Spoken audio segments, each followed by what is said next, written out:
You're Spurp back with another video, and I just got done watching episode 5 and 6 of Teacup, and things are ramping up. So let's get right into it, not wasting any time.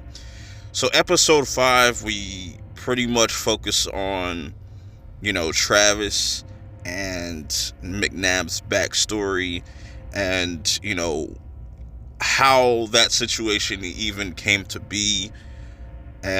A lot of crucial information. One being that this trap that they're in isn't necessarily a force field, it is a trap. And there are no ways to tell who's the good visitor and who's the bad visitor, or just who's inhabiting a person's body. So we learned a lot of crucial information from McNabb himself. And I like his interaction with Travis, where he's just kind of passing along this information because he's the only person that will kind of listen to him. Not too many people will believe the things that he's saying. And he takes him under his wing, pretty much shows him the ropes.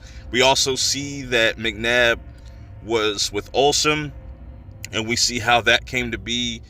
Him just kind of just breaking down what we already kind of know about there being a good alien and there's a bad alien, and just how these traps come to be. His first encounter with one of these traps, which ended up taking his daughter's life. So that happened like 10 years ago. So these travelers, or these aliens, have been coming to this planet for at least 10 years, or most likely more. But now Travis has to kind of help these two track down one of the bad visitors, or just one of the bad ones. And this is where we lead to that little farmhouse, and shit just completely goes left. We also see in the beginning of this episode that Ruben was kind of in that, I don't know what you would call it, but this tree that was glowing. That's pretty much how they set up these traps, using that liquid that the Harbinger in previous episodes was telling to drink that, and that will protect them. But there's other things that it's able to do. So now we know that that kind of tree, whenever we see that, that is kind of the point where the trap starts. How it expands, that's still a mystery. And even McNabb says, like, you could just be walking and you could just walk right into the trap and you're just dead. You know what I'm saying? So this thing likes to hunt people. Why is it hunting people? It's probably just doing it for sport. I still think that answer is a little vague, but I appreciate it. It makes it a little bit more terrifying, especially just the fact that you don't know who could be a traveler, who could be a good one, who could be a bad one. There's really no weakness, or there probably is going to be some way that you could kind of tell, just based on how certain characters react and act towards certain people. You know what I'm saying? And we're probably going to see that sooner than later. But like I said, this whole episode's kind of just focusing on McNabb's backstory, everything about him, and how dedicated he is to getting to the bottom of this, or fighting back at least, and the whole aftermath of what happened at that farmhouse. How even Travis was inhabited by the bad guy, and then the bad guy kind of inhabits Olsen's body.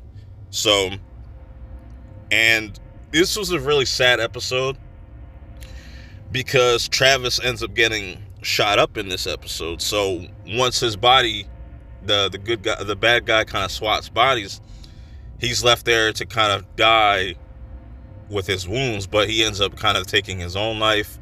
And James has to kind of sit there and watch this whole stuff go down. He's able to save Ruben from his whole situation, but then once that happens, Ruben gets his fair shots in, because he's still upset with the whole James messing around with his wife. And now they have to leave the farmhouse. As they're walking towards the woods, Arlo is right there, but he's not alone. His sister's there, Nicholas is there, and also McNabb is still alive, but he's pretty banged up. And he is probably the most crucial character for these characters to survive, other than the Harbinger and stuff like that. It's going to take a group effort. And now we also know that Ellen has been inhabited by the bad visitor. So now let's talk about episode 6, where that pretty much is the focus, is where we try to figure out what's going on with Ellen. And I like how all our characters are on the same page about this. Nobody's in like disbelief. They're trying to handle this accordingly. You know, James is somewhat freaked out that his mom is being inhabited by this bad visitor and stuff like that, the assassin.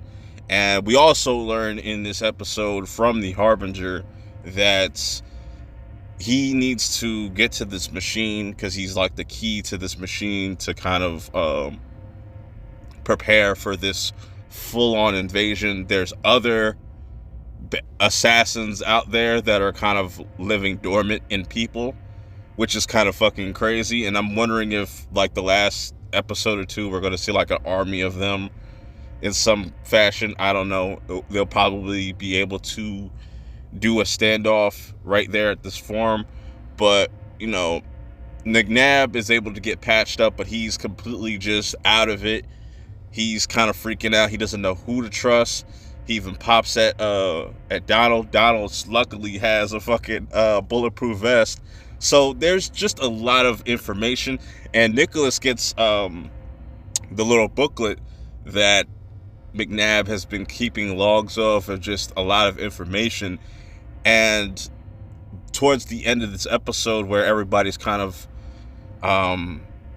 paranoid because now they have found Ellen, and this assassin has jumped into somebody else. I would assume that this assassin probably jumped into an animal or something like that, or we'll have to wait and see. But there's a way to kind of get the assassin out, where Nicholas says after reading the book that you have to drown the person, and that's like kind of like the best way. And that's pretty much how the episode ends. So a lot of interesting things, you know, going back to episode 5, learning that Travis was inhabited by this assassin, and just getting those details of what it feels like. It's almost like he describes it as drowning, and he's just drowning and falling into water. It's really terrifying. And just the fact that there's like a voice in your head, you don't really know who's who. They retain your memory so they can easily manipulate the situation and make it seem like they're a normal person. So they're in a tight situation right now. There's only 2 episodes left, as far as I know, of this season. I don't know if this is a limited series or if there's going to be a season 2.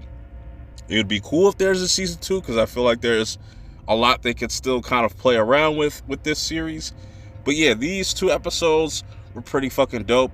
Episode 5 was the longest episode at like 50 something minutes, and then we had a regular like 30-minute episode with episode 6.